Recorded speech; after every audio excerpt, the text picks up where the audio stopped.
No child should be in foster care unless there's an absolute reason. Yeah. Divorce is not a reason. Divorce is not a reason. Divorce is not a reason. So, and even involved in that, right, is that whenever we went to testify in Austin, is that divorce is not a reason to split anything away from the kids.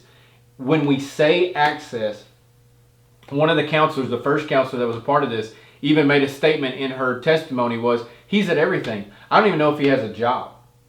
What does that have to matter? If the child's taken care of and then the support system is in place, who cares if there's a job? What if I own my own business and I'm a multi-billionaire? I don't have to be at work every day because I have people working for me. Would you say the same thing? No. Would you say that to Elon Musk? Yeah. No. Would you say that to the governor? No.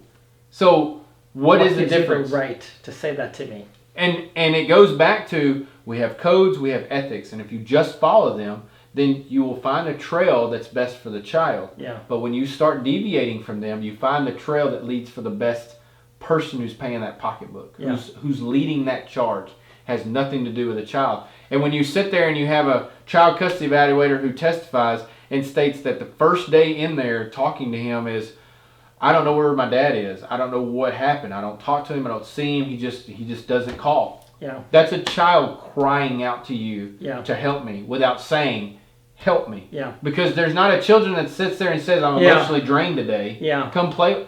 They just say, hey, daddy, hey, mama, will you come play with me? Yeah. That's their I'm in need of you moment. My grandchildren, we talked a little bit about them. I was the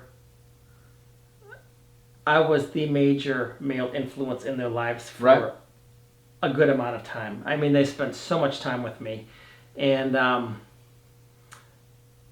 then something happened with my daughter. She flipped and, sued me and everything. It's just crazy, crazy crap. But I kept on thinking about my grandchildren. They practically lived at our house. What happened to Grandpa? Right. And, our legislature is also responsible for that. My daughter did her things, but it was because of CPS that this stuff happened. And my daughter has done her own things, don't get me wrong. And my ex-wife got up there and committed perjury and stuff like that. Everything else. But, grandchildren knew that they were safe at our house. In fact, one of the things that happened, my one grandson, one day he was at our house and I said to my daughter, he's got a bruise on his stomach. What is this? And because she was getting these babysitters, the cheapest thing that she could find. And I'm like, I'll babysit all the time. Right. So I did that. And that's why, sometimes 5 days a week, they'd be at our house. Pray with them, read them Bible stories, sing with them at night before last thing, pray for mommy that she'd get good tips at work. And, they were always warm. They were always cared for. They were always safe. And to this day, the other day I was out someplace and it was cold and I was wet. And when there's something about this that triggers me, I hope to God that my grandchildren are okay. Because with me, they were always safe. Right. They were always warm. They were always secure. But when I'm out there feeling like I'm freezing and I'm cold and everything else, my mind immediately goes to them. Yeah. And this abuse system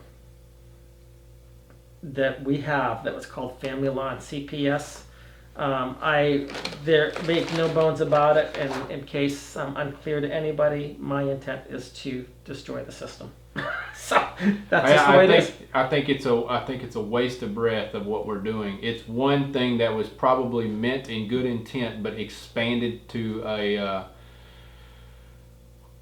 one-directional theme, and that was the attorneys. That was what we can profit from and what we can hinder lives for, because this absolutely hinders lives.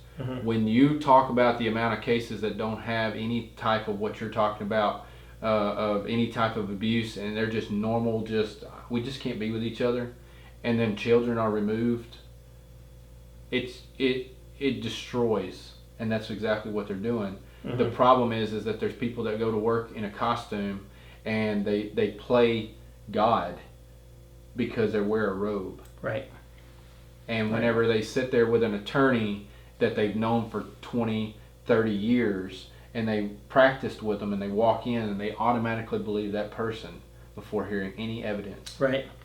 And they probably lined their pocket, or they went to school with them, whatever that may be. It is a corrupt system. Yeah. And as civilians, what we're having to go through with society today is none of this will get easier. Yeah. And with what you're talking about lining their pockets and everything, I will tell you this. My wife saw what took place and she was shocked. But she said, here are some attorneys, and that she knew. And they're actually attorneys that are part of the Texas Anti-Family Law Foundation. I was unaware of all of this at the time. And I will tell you that they kept me, I was declared completely innocent. Because I was completely innocent. But I mean, that normally doesn't make a difference in these courts. No. But one of the things she said is that, they know the judge. And if your first concern is who knows the judge, that is not justice. No. And our courts do not dispense justice. They dispense injustice. They destroy families. They destroy kids. They destroy parents, grandparents, everything. They do. So. No, I agree. And I appreciate you having me on. This has been a weighing issue for me, and this may end up with me behind bars, and we'll do one other than that. But Well, I'm going to fight till the very end for her, because she deserved it. She never asked for any of this, and I can tell you right now that if that door ever opens where she's running through it, that's exactly what she'll do, is she'll run through it. And I want to continue that fight, because it may be my grandkids. Yeah. It may be my great-grandkids. It may be my best friend that's going through it, and I want to help them the best I can. The problem is that I would give anything for a hug or a kiss or a "Daddy, I love you" in person rather than on the phone. So I hate the struggle that you're going through, and I hate the struggle that any parent has to go through for this, because a kid didn't warrant it. Right. Right. They're the aftermath. That's the only problem. Right. Right. But I appreciate it. Yeah. Well, Cody, I appreciate you coming over, because you made a drive, 100 miles to get over here. Just about. And I mean, there have been times that I've thought, man, I wish I could be down there for you. But I mean, I do work full time as well, and Yep. I've got a family to provide for, and and there are just times that you're just overwhelmed. But I'm glad to finally meet you in person, Absolutely. and glad to hear that your story, and that that there are people out there like you fighting. We will not win this if we don't fight. That's right. And we will not win this if we are silent.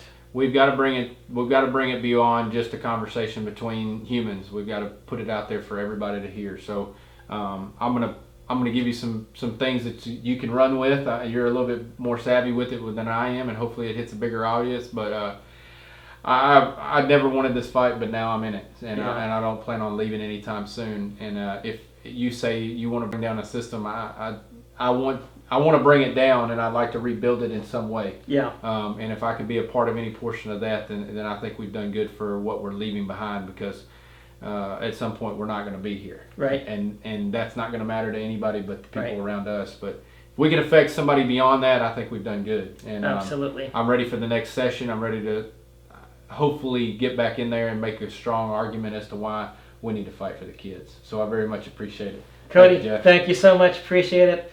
And looking forward to the next time. Thanks Yes, so sir. much, Cody. Thank you. you.